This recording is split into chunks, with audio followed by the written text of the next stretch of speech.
Welcome to my channel, The World of Science Fiction. Don't forget to like and subscribe to the channel. Kale stood on the gantry, and the dust of Gehenna settled on his soul. It was a fine, corrosive powder the color of old blood, a constant reminder of the moon's deadness. Below him, the containment pit was a circle of sterile white light sunk into the rust-colored rock, an open wound in the flesh of the world. Inside it, Specimen 734 sat with her back to the reinforced plasteel wall, a pale slip of a thing lost in the immensity of her prison. From this distance, she could have been mistaken for a human girl, thin and fragile, with hair the color of spun moonlight. But Kale knew better. He had read the files, seen the casualty reports from her acquisition. She was no girl. She was a weapon, a key, a monster that Axiom Corporation kept in a very expensive box. His own existence was not so different. He was a component in a larger machine, his life defined by the perimeter of the outpost, the hum of the life support, and the 8-hour shifts he spent watching a creature that never moved. He had once been a soldier, a corporate enforcer with a pulse rifle and a purpose. He had fought in the Iridium Wars on Cygnus and quelled worker riots in the methane refineries of Titan. He had followed orders, climbed the ranks, and earned a reputation for quiet, brutal efficiency. Then came the Ashkelon suppression, a memory that festered like a radiation burn, and his career had ended. They had not discharged him, for Axiom never let its assets go. Instead, they had repurposed him, sent him here to this forgotten rock to serve as a glorified zookeeper for their most valuable prize. It was a quiet, living damnation. The air in the observation dome tasted of recycled oxygen and ozone from the humming consoles. Kale ran a diagnostic on the containment field, his movements economical and long-practiced. Green lights blinked back at him in neat, orderly rows. The field was stable, the nutrient feed was automated, and the specimen's vitals were within expected parameters. Everything was as it should be, a state of perfect, unending stasis. He looked down at the figure in the pit again. Her head was bowed, her knees drawn up to her chest. She had not altered her position in 3 days. The reports called it a dormancy cycle, but to Kale, it looked like a profound and absolute despair. He had been warned against anthropomorphizing the asset. It is not sentient in any way we recognize, Warden Jax had told him during his orientation, his lip curled in a familiar sneer. It is a psychic resonator, an echo, nothing more. Grant it a shred of humanity in your mind, and it will use that weakness to kill you. Jax enjoyed his work. He saw the specimen not as a creature but as a challenge, an object upon which to exert control. Kale saw only a prisoner, and in her stillness, he recognized a reflection of his own hollowed-out existence. They were two ghosts haunting the same machine. The protocol for the feeding cycle was simple. He was to monitor the automated injection of nutrient paste into the cell's atmosphere. He was also to monitor the collar. Specimen 734 wore a thick, metallic band around her neck, studded with emitters that generated a low-level psionic dampening field. It also contained a suite of disciplinary measures, from mild electrical stimuli to a potent neurotoxin. One of these was a subsonic frequency generator, a constant, irritating thrum designed to prevent deep concentration. A pain inducer. It was standard procedure to keep it active at all times. He watched the nutrient mist fill the pit. The specimen did not react. She would absorb what she needed through her skin, a passive and dehumanizing process. Kale's gaze drifted to the control panel for the collar. His finger hovered over the toggle for the subsonic generator. It was a minor system, almost trivial. Disabling it would not compromise the main dampening field. It was an act of petty cruelty, designed to keep the creature off balance. And today, for some reason he could not articulate, it felt obscene. He thought of the silence of his own quarters, the only peace he ever found. His hand moved, a small, rebellious twitch. He pressed the button. On the console, the green light next to subsonic deterrent flicked to amber, then to a soft, inactive gray. Down in the pit, nothing happened. The specimen remained motionless. Kale felt a strange mix of disappointment and relief. He had broken a rule, a small one, but a rule nonetheless. It was a foolish, sentimental impulse, the kind of thing that got men killed in his line of work.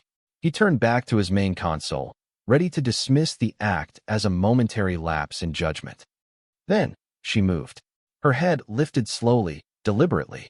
For the first time in weeks, she looked directly up at the observation dome, her eyes finding his as if she had known he was there all along. Her eyes were not human. They were large and dark, the color of a starless night sky, and in their depths, Cale saw not an echo, but an intelligence. It was a gaze that pierced the plasteel and the distance, a silent acknowledgement that passed between them. A flicker of something that was not instinct, not animal cunning, but a profound and ancient awareness. A low klaxon began to blare, a jarring, invasive sound that shattered the dome's oppressive quiet. Red lights flashed across the consoles, casting the room in a bloody, rhythmic pulse. On the main screen, a warning flashed in stark block letters. Unauthorized energy surge. Containment cell 734. Cale's blood ran cold. He had done this. His small act of mercy, his moment of defiance, had somehow given her an opening. The removal of that single, irritating frequency had allowed her a sliver of focus, a crack in the wall of her prison. The door to the observation dome hissed open, and Warden Jack strode in, flanked by two heavily armed security troopers. Jax was a man carved from sharp angles and suspicion, his face a permanent mask of contempt. He glanced at the flashing console, then at Cale, his eyes narrowing. "Report," he snapped, his voice tight with aggression. A power surged from the specimen's collar. Cale said, his own voice unnervingly calm. It triggered a feedback loop in the primary field emitters. He kept his tone flat and professional, betraying nothing of the sudden, sickening dread that coiled in his gut. Jack shoved him aside and stabbed at the console. "The deterrent is offline." "Did you do this?" he snarled, his face inches from Cale's. Cale did not answer. He did not need to. The accusation hung in the air between them, thick and undeniable. Jax's lips twisted into a cruel smile. "You sentimental fool," he spat. "You felt sorry for it." He turned to the troopers. "Prepare the pacification rod. Maximum charge. The asset requires a lesson in compliance." Down in the pit, the specimen, Lyra, rose to her feet. She stood not with the posture of a beast, but with an impossible, sorrowful grace. She was watching them, listening not with her ears, but with something far older. She felt the warden's violent intent, a spike of black, hateful energy. And she felt Cale's fear, not for himself, but for her. It was a new sensation, a complex and startling warmth in the cold void of her existence. He had offered her silence. He was trying to protect her. As the troopers unslung the long, crackling pacification rod, Cale made a decision. It was not a logical choice. It was an instinct, a final, weary refusal to be a cog in this particular machine. He drew his sidearm, a heavy-caliber Axiom standard issue, and leveled it at Jax. "Stand down, Warden," he said, the words feeling foreign on his tongue. Jax laughed, a short, ugly bark. "A traitor. After all these years, you finally break." "For a monster," he gestured, and the troopers raised their pulse rifles. The air crackled with anticipation. It was in that moment of absolute tension that Lyra acted. A low hum filled the air, a sound that resonated not in the ears but deep within the bones. The sterile white light of the containment cell flickered, then intensified, turning a brilliant, blinding silver. The plasteel walls of her prison began to groan, to warp as if under immense pressure. She raised a single, slender hand, and with a sound like a star shattering, the entire front wall of the cell disintegrated into a shower of incandescent dust. The shockwave threw them all back. Cale slammed against the far wall of the dome, his pistol clattering from his grasp. Jax and his men were hurled to the floor amidst a shower of sparks from the shorting consoles. Alarms shrieked from every speaker in the facility, a cacophony of failure and escape. Cale pushed himself up, his vision swimming. Lyra stood in the ruined opening of her cell, framed by arcing electricity and drifting motes of light. She looked at him, her dark eyes wide with a mixture of terror and raw, untamed power. She had freed herself, but she was as lost as he was. He was a traitor, a fugitive. His life at the outpost was over. His life, period, was likely measured in minutes. Jax was already stirring, shouting orders into his comms unit. "Lock down the sector. All units, sub-level 4. Hostile asset is loose, accompanied by the guard, Cale. Lethal force is authorized. Kale scrambled for his pistol, his mind racing. There was no way out. The facility was a fortress, buried deep within the moon. Lyra took a hesitant step out of her ruined cell, her bare feet touching the cold duracrete of the gantry. She swayed, her strength spent in that single, explosive act. The years of confinement had left her physically weak, her muscles atrophied. Her power was a firestorm, but the body that housed it was a fragile vessel. She looked at Kale, a silent plea in her eyes. She had torn down the walls of her cage, but she did not know what to do next. Kale grabbed her arm. It was as thin and cool as porcelain. "This way," he grunted, pulling her toward a service corridor. "We have to move. Now." She stumbled after him, her compliance born of disorientation and a nascent, desperate trust. They were a strange pair, the weary, armored soldier and the ethereal, barefoot creature of immense power. They plunged into the metallic guts of the facility, the sound of approaching boot steps and shouted orders echoing behind them. They fled through a maze of maintenance tunnels and ventilation shafts, the cold, recycled air a constant presence. Kale moved with the grim efficiency of his training, his senses on high alert. He knew the outpost's layout, its forgotten passages and structural weaknesses. It was the one advantage he had. Lyra followed in his shadow, her movements becoming more steady as they put distance between themselves and the chaos. She did not speak, but he could feel her presence like a low hum against his skin, a constant stream of alien sensory data. She would stiffen moments before they reached a security checkpoint, or tug on his sleeve to guide him down a darker, less obvious path. They emerged into a cavernous cargo bay, the air thick with the smell of ozone and machine oil. Huge transport shuttles sat in their docking cradles, silent and imposing. Their only way off this rock. Kale's eyes scanned the bay, searching for a ship that was prepped for launch.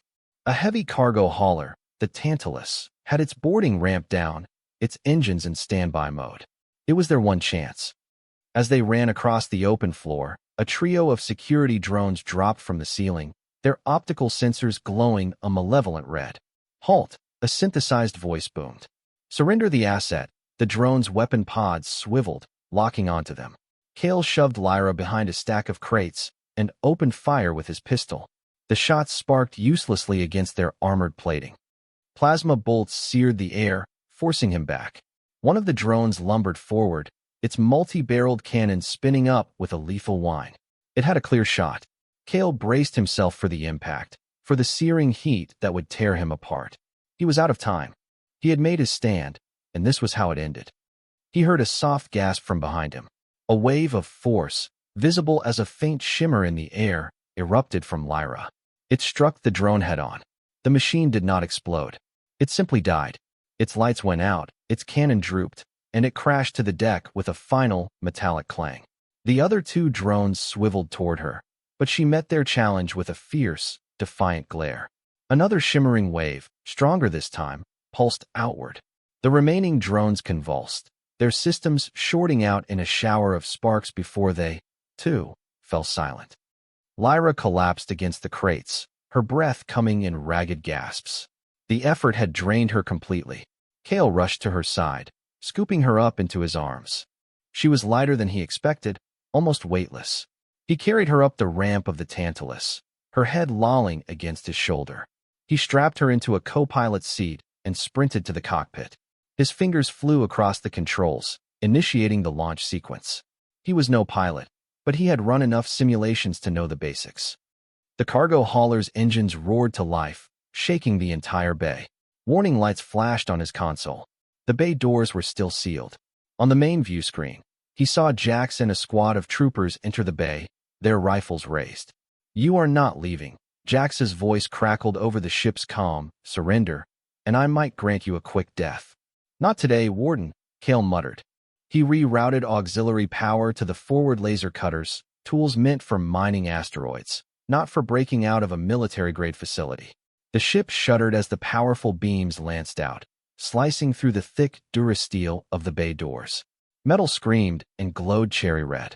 With a final, groaning tear, a section of the door peeled away, revealing the blood-red sky of Gehenna. Kale pushed the thrusters to maximum. The Tantalus surged forward, clearing the ruined doors just as a volley of plasma fire stitched across its hull. They were free of the outpost, but stranded in the desolate, irradiated wilderness of a hostile moon. The ship was a clumsy beast, not built for speed or combat. Axiom's pursuit would be swift and merciless. He engaged the autopilot, setting a course for a range of jagged, mountainous canyons he knew from geological surveys, a place where the ship's heat signature might be masked by geothermal interference. He turned to check on Lyra. She was conscious, her dark eyes watching him. He unstrapped her and helped her to the small galley. He found a nutrient pack and a water bulb. She looked at the processed food with a kind of weary disdain, but drank the water thirstily. They sat in silence for a long time, the only sound the low thrum of the ship's engines and the faint whistle of the thin atmosphere rushing past the hull. The journey through Gehenna's canyons was a tense, grueling ordeal. Kale flew the heavy hauler with a concentration that bordered on painful, keeping the ship low to the ground, using the jagged rock formations as cover. The moon's surface was a hellscape of rust-colored dunes, shattered rock, and fissures that glowed with a sickly green radioactive light. Dust storms, whipped into a frenzy by the thin atmosphere, forced them to land and wait in suffocating silence, the ship's hull groaning under the assault of corrosive grit. During these long waits, their strange partnership began to solidify. There was no language between them, but they found other ways to communicate. He showed her how to patch the ship's minor hull breaches with emergency sealant. She, in turn, would place a cool hand on his arm and direct his gaze to a distant ridge, where her enhanced senses had detected the telltale shimmer of an Axiom patrol's cloaking field long before his scanners could. They were a study in contrasts. He was a creature of metal and training, his every move dictated by protocol and survival instinct. She was one of energy and intuition, her power as wild and untamed as the landscape outside. They found refuge in a deep, ancient canyon, where the ruins of a long-dead civilization lay half-buried in the red sand. The architecture was alien, all sweeping curves and impossible angles, built from a black, glassy material that seemed to drink the faint light of Gehenna's distant sun. Kale landed the Tantalus inside the shell of a massive, dome-like structure, the ship's bulk hidden from aerial surveillance. The air inside was still and cold, carrying the weight of millennia. It was here, in the profound silence of the dead city, that Lyra finally reached out to him. As they sat by the dim light of a portable glow rod, she placed her fingertips on his temples. He flinched, his hand instinctively going to his sidearm, but her gaze was calm, trusting. He forced himself to relax, to accept the contact. His mind flooded with images, not thoughts, but pure, undiluted feeling and memory. He saw a world of impossible beauty, a planet bathed in the light of a sapphire sun, with oceans of liquid light and forests of crystalline trees. He saw her people, the Ethel, tall and graceful beings who did not speak but sang, their consciousnesses intertwined with each other and with the living heart of their world. They were not warriors. They were gardeners, caretakers of a planetary consciousness, a vast and benevolent intelligence that slumbered at the planet's core. Then the vision soured. He saw Axiom's ships, black daggers falling from the sky. He saw fire and ruin. He felt the Ethel's collective scream of terror and pain as their world was shattered. He saw a younger overseer Valerius, his face cold and triumphant, directing the slaughter from the bridge of his flagship. Axiom had not come for resources. They had come for the planet's core, the source of the Ethel's psychic power, believing they could harness it, weaponize it. Lyra, then just a child, had been found hiding in the ruins of a nursery, the last survivor, the sole inheritor of her people's agony. The vision shifted, focusing on Gehenna. He understood now. This barren moon was not just a random outpost. It was a listening post, a laboratory. The strange geothermal and radioactive energies of this place were being used in experiments to try and break Lyra's connection to her dormant power, to force it into a controllable state.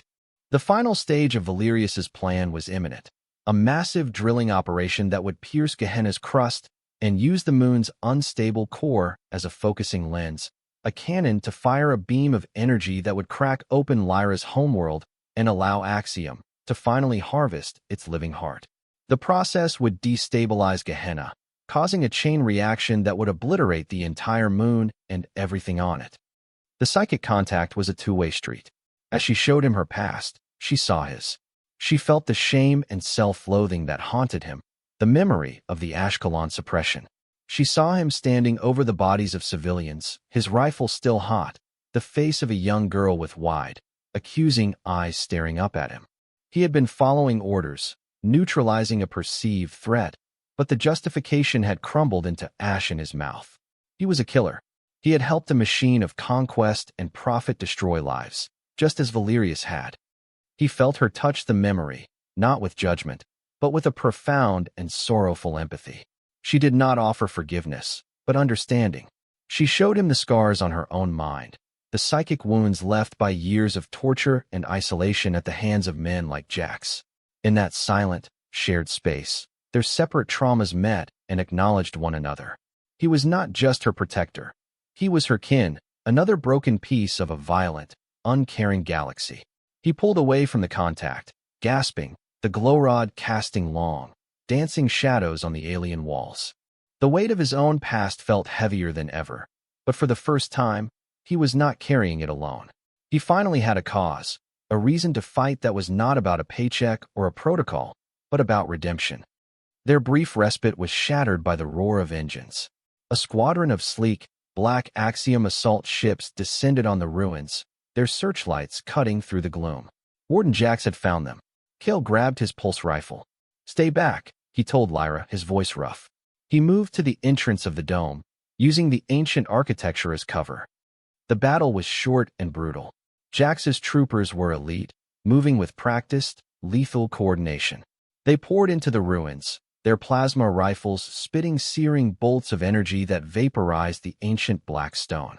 Kale fought back with the cold precision of a veteran, his shots finding their marks, but he was hopelessly outnumbered. A plasma bolt caught him in the shoulder, spinning him around, and sending a shock of white-hot pain through his body. He fell to one knee, his vision blurring. Jax himself strode through the smoke and chaos, his armor pristine, a heavy energy cannon in his hands.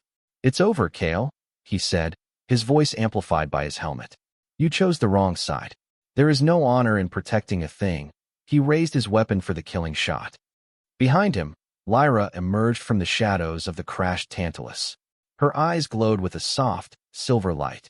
The air grew heavy, thick with a pressure that made the ears pop. The troopers around Jax cried out and staggered back, clutching their heads as a wave of pure psychic force washed over them. Their weapons fell from their hands. Jax roared in fury and pain, turning to fire at her, but his cannon sputtered and died, its energy cells instantly drained. "Monster!" he screamed, drawing a combat knife. He charged at her, his face a mask of hate. Lyra did not move. She simply raised her hand, and Jax was lifted from his feet, suspended in midair, his limbs flailing uselessly. He choked, his eyes bulging, as an invisible force constricted around him. There was a faint, sickening crack, and he went limp. She let his body fall to the ground like a discarded doll. The remaining troopers, their minds reeling from the psychic assault, turned and fled into the darkness. Kale struggled to his feet, clutching his wounded shoulder. Lyra rushed to his side, her anger replaced by a deep, aching concern. She placed her hands over his wound. A cool, soothing energy flowed from her palms, dulling the pain, sealing the burned flesh. The power was immense, but the effort left her pale and trembling, leaning on him for support. They had survived, but it was a hollow victory. The main Axiom fleet was still in orbit. Valerius and his plan were still in motion. They made their way deeper into the ruins, following a faint hum that only Lyra seemed to be able to perceive. She led him to the very heart of the dead city, a vast, spherical chamber at the center of which stood a single, crystalline spire that pulsed with a soft, internal light. The air here was ancient and pure. The walls were covered in intricate carvings that depicted the cosmos, star charts of galaxies Kale had never seen. Lyra communicated with him again, her thoughts flowing into his with a new clarity. This was a nexus, a place of great power. The Ethel had built these outposts across the galaxy millennia ago, nodes in a vast network. This chamber was a comm station, a temple, and a failsafe. She showed him the full, terrible scope of Valerius's plan. The drill was already descending. It would breach the moon's core within hours. The energy beam it would unleash would not just harvest her homeworld. It would create a tear in space-time, a wound that would destabilize the entire sector. Billions of lives were at stake. A conventional assault was impossible. Axiom's fleet was a fortress, its firepower overwhelming. There was no military solution. They could not win this war. But there was another way. A final, desperate gambit. The Ethel had foreseen the possibility of such a desecration. The Nexus chamber was designed to channel and amplify psychic energy. Lyra could connect her consciousness to the spire, merging with the moon's unstable core. She could use her power not to destroy, but to contain. She could create a permanent, impenetrable psionic shield around the planet, stabilizing its core and protecting it from Axiom's drill forever. The moon would become a sanctuary, a tomb, a monument to her people. But the ritual required two. The power involved was too vast for one mind to channel alone. It needed an anchor, a living conduit to ground the torrent of energy, to give it form and purpose. A second mind to willingly join the first, to become part of the shield, part of the planet. It was a transformation, a dissolution of the self. The anchor would not survive as an individual. They would become a guardian, a silent, eternal watcher. A sacrifice. Kale looked at the pulsating crystal spire, then at Lyra. Her dark eyes held no command, only a deep, profound sorrow.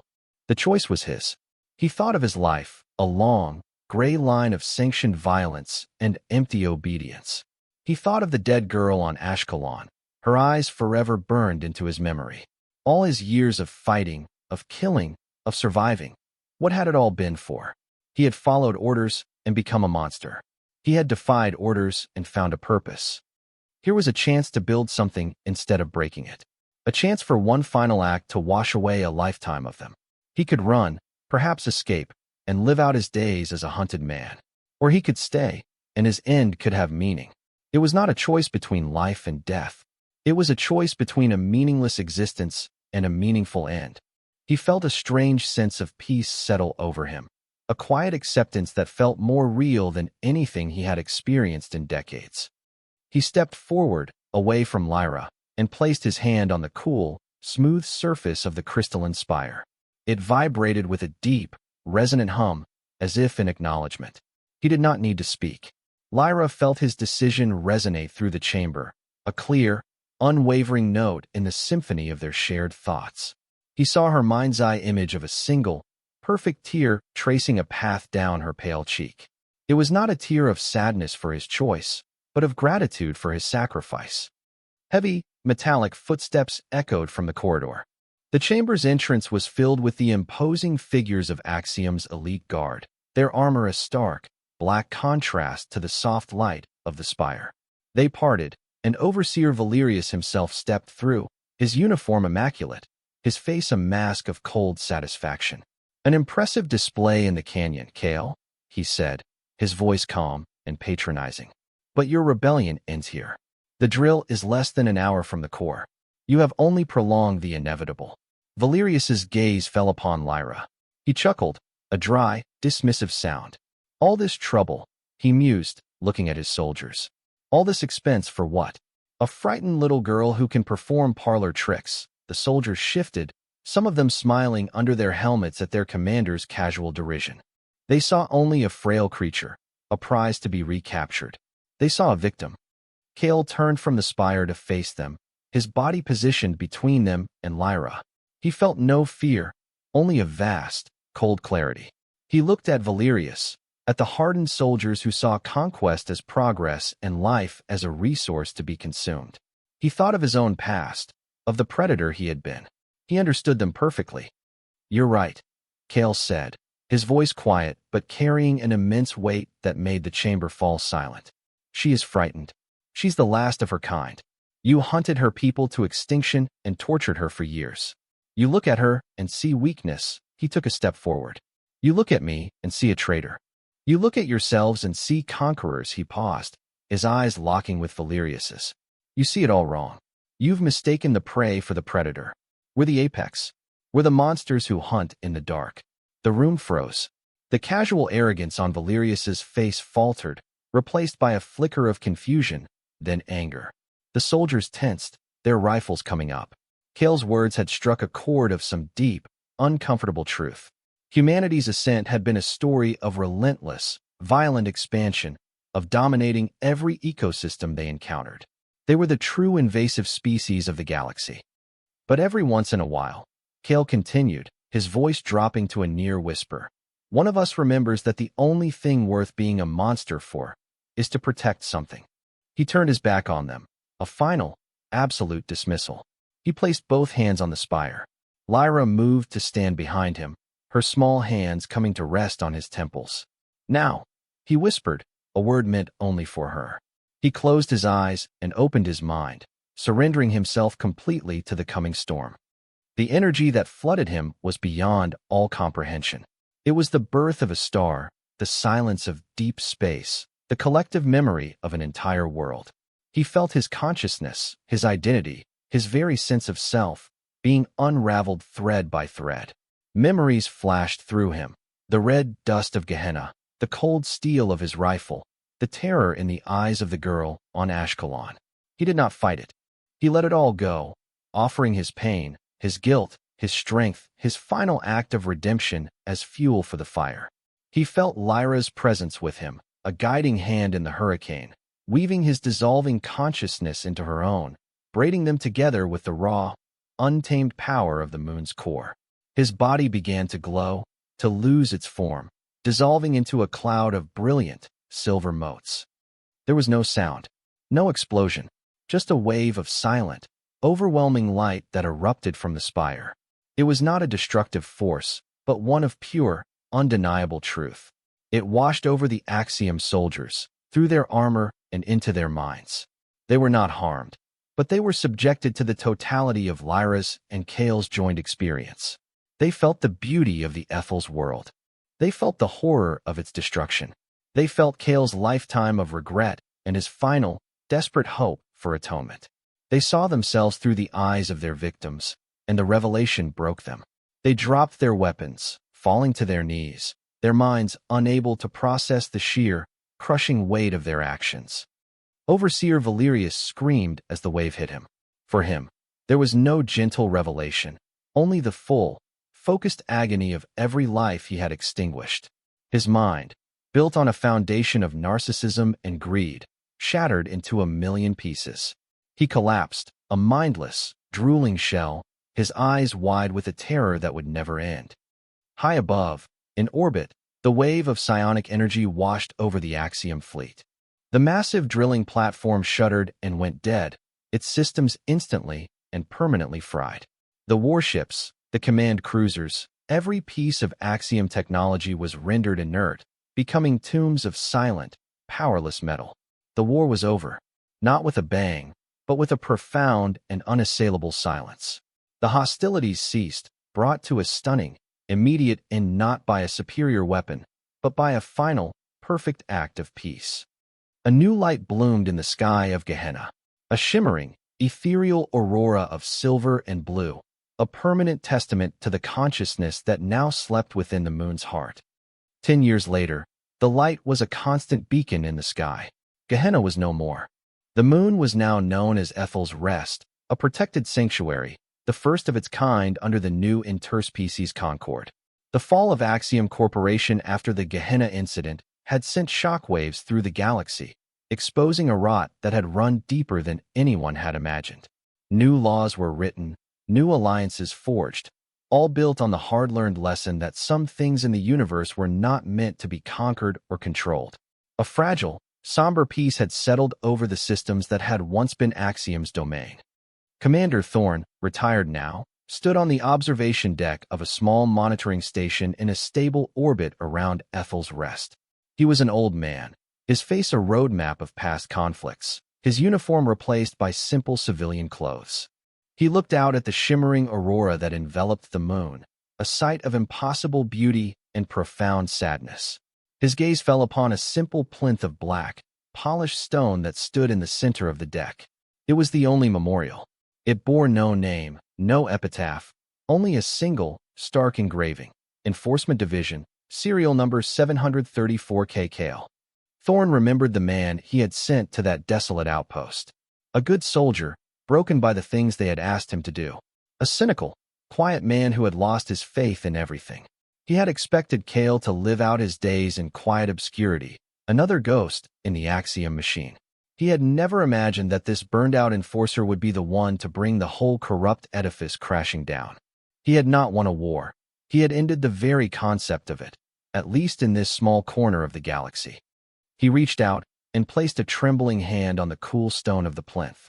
He thought of the sacrifice of the man who had given up his name, his body, his very being, to become something more. A silent guardian. A permanent shield. A whisper of conscience in the cold dark. As he stood there, a soft, silver pulse of light emanated from the aurora below, washing over the station for a brief moment. It felt like a gentle touch, a silent acknowledgement across the void. Thorne closed his eyes. The peace was real, but it was a peace built on a foundation of immense loss.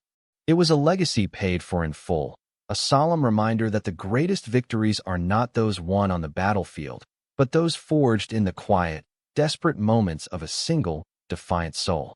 Kale was gone, subsumed into his new purpose, but he was not forgotten. He was the sky. He was the light. He was the peace.